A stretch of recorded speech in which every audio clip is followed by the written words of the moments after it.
Hey everyone, it's Alex, and I am back with my first official Oscar preview video. And as you may remember in my introductory video I made a few days ago, I announced I'm not only going to be covering the nominations for the Golden Globes and the Oscars and all the other award shows in between, but I'm also going to be looking at previews for certain categories of the Oscars, because I feel it's often very interesting to see what the voters have to pick from in certain categories. And it often makes me wonder, well, if this is all they have to pick from, I wonder what they're going to pick. And one category that is always the case is Best Foreign Language Film.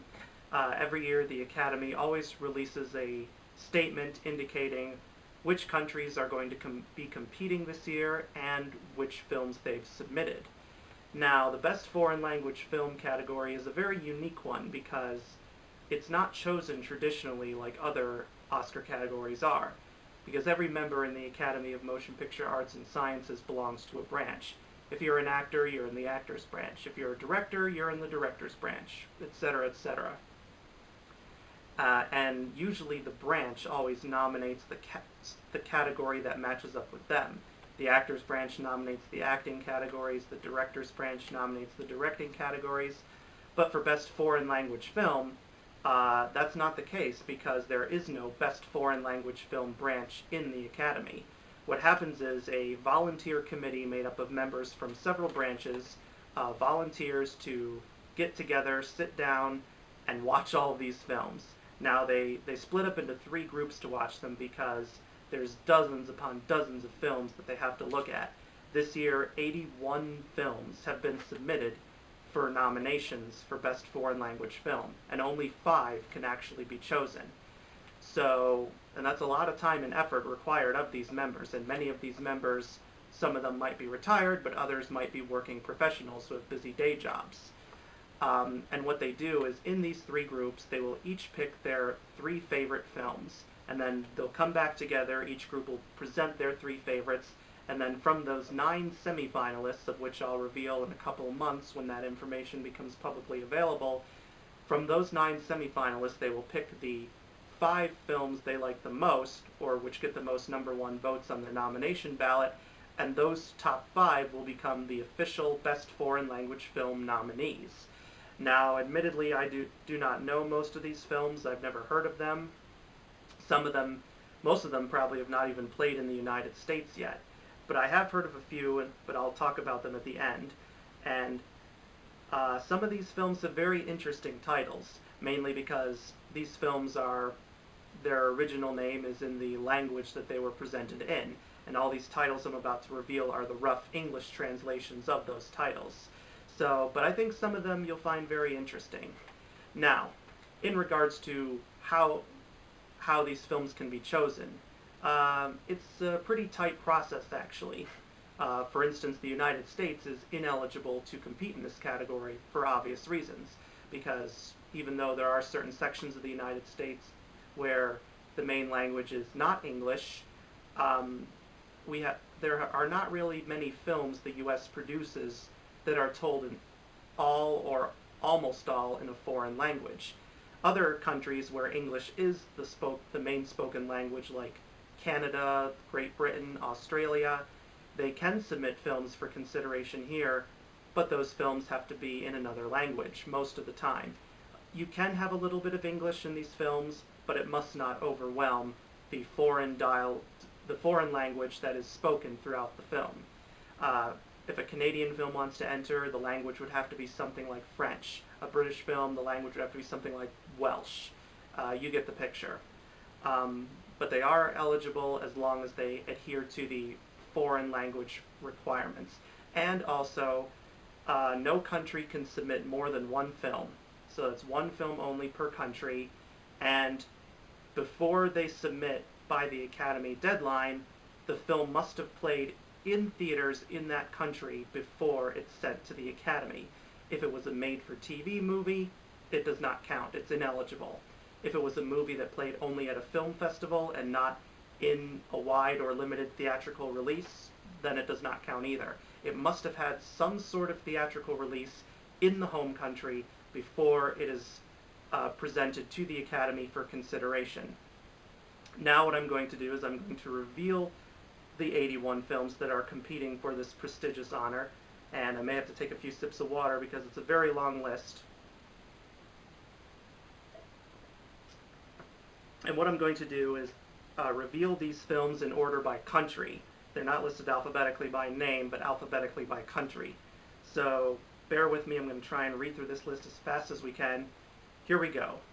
The submissions this year are Utopia from Afghanistan, Bota from Albania, Twilight of Shadows from Algeria, The Clan from Argentina, Arrows of the Thunder Dragon from Australia, Goodnight Mommy from Austria, Jalal's Story from Bangladesh, The Brand New Testament from Belgium, Our Everyday Story from Bosnia and Herzegovina, The Second Mother from Brazil, The Judgment from Bulgaria, The Last Reel from Cambodia, Felix and Myra from Canada, The Club from Chile, Go Away Mr. Tumor from China, Embrace of the Serpent from Colombia, Imprisoned from Costa Rica, The High Sun from Croatia, Home Care from the Czech Republic, A War from Denmark, Sand Dollars from the Dominican Republic,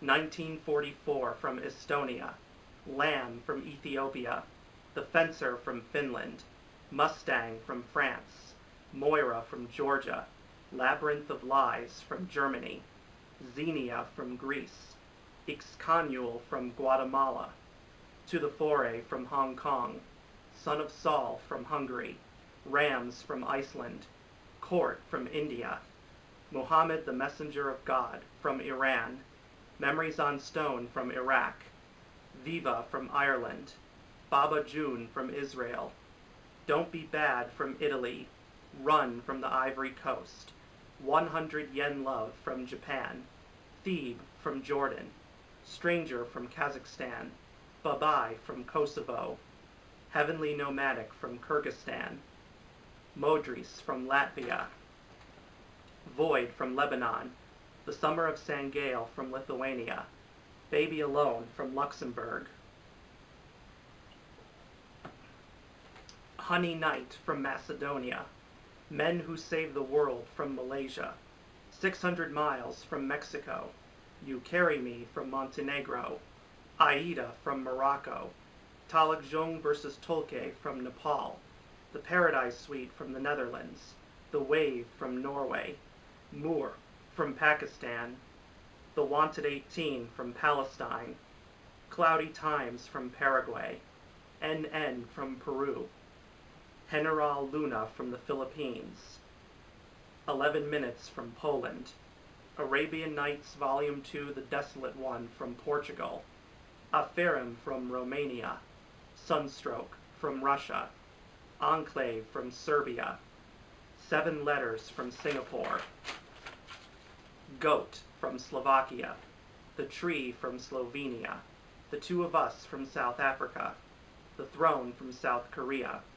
Flowers from Spain, A Pigeon Sat on a Branch Reflecting on Existence from Sweden, Iraqi Odyssey from Switzerland, The Assassin from Taiwan, How to Win at Checkers Every Time from Thailand, Sivas from Turkey, Under Milkwood from the United Kingdom, A Moonless Night from Uruguay, Gone with the River from Venezuela, and Jackpot from Vietnam. So those are all the films that are competing this year. I've heard of a few of these. I've heard of Goodnight Mommy from Austria. It's being described as a horror film. It's about a woman who has a face transplant, but when she returns home, her twin sons suspect that this woman is not their real mother and that an imposter has replaced her. I don't know if that's going to come out in my area. We'll see. But I do know it's gotten a limited U.S. release like last week. Then there's Son of Saul from Hungary that got a lot of buzz at the Cannes Film Festival, received very positive reviews, won the festival's second place honor. It's about a Jewish prisoner at Auschwitz who is forced by the Nazis to burn the corpses of his fellow Jews, and he sees one corpse of a child and he believes that corpse might be the corpse of his son, so he sets out to find out if it is or not and give the corpse a proper burial. That's the last I remember about the description of the plot summary, but it's received very strong positive reviews, and from what I hear right now, it's probably going to be the front runner just based on all the buzz it's getting. And it does have a US release date this December, probably going to be a limited release, but if it comes to my area, I'll definitely check it out. And then I have heard of a pigeon sat on a branch reflecting on existence. That was on Rotten Tomatoes, the movie website that grades a movie based on how many critics like it. So if a movie gets a 69% rating on Rotten Tomatoes, that means 69% of critics loved the movie. To be considered fresh on Rotten Tomatoes, because a movie's either fresh or rotten. If it's fresh, it has to have at least a 60% or higher. If it's rotten, then it's 59% or lower. But despite its title, it's not actually about pigeons. It's about two novelty salesmen who have these daydreams or something. It's said to be a very experimental film, much like you'd see from an American filmmaker like Terrence Malick or David Lynch, two filmmakers who love to experiment and create theme rather than plot, and this approach has won them a lot of fans, but also a lot of opponents who don't like that kind of storytelling and who like more simple, basic, beginning, middle, end stories. But that's the beauty of film. It's meant to discuss, it's meant to provoke, it's meant to be controversial in certain aspects, because there are sometimes in film, sometimes a director-actor makes a choice that clearly crosses the line and is not up for debate, is wrong. But anyways, that's my revelation of all these contenders for today, and I'll be back as soon as I can with more of these previews once they come out. And as I said in my last video, for the previews I'll just be reading from the list, because these lists can sometimes be very long. But for the actual nominations, I'll be making a PowerPoint, and that'll be easier because with nominations there's only 5 per category, and there's only a certain number of categories.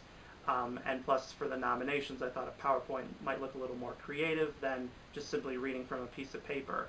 If I'll be experimenting with that, and if it doesn't look good, then I'll just simply read them from a piece of paper if that's the only option I end up having to do. But we'll see. Hopefully I can find a way to make the PowerPoint look good on camera. But that's all for today, and I'll be back soon once the next preview comes out. Bye.